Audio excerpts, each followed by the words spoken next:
ចំពោះបញ្ហាពុករលួយជាជំងឺមហារីកនៃសង្គមដែលយើងធ្លាប់តែបានលើកឡើងជាច្រើនលើកច្រើនសារហើយរឿងនេះมันអាចដោះស្រាយដោយភ្លាមបានដោយគ្មានការ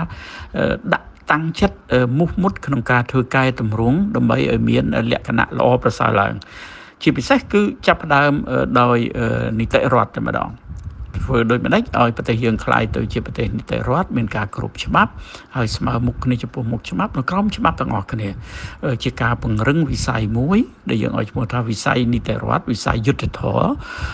ការរៀបចំកសាងសង្គមឲ្យមានលក្ខណៈភាពស្អាតស្អំនិងប្រព័ន្ធគ្រប់គ្រងបានច្បាស់លាស់ជាទីបំផុតគម្រោងផែនការកែតម្រង់ពីរដ្ឋបាលសាធារណៈពីប្រសិទ្ធភាពនៃការងារទាំងអស់នោះសិតតែត្រូវគិតហើយសិក្សាជាបន្ទាន់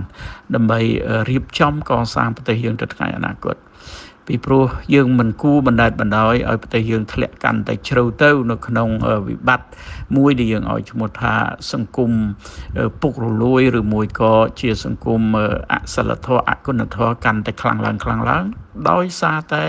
ខ្វះនីតិរដ្ឋ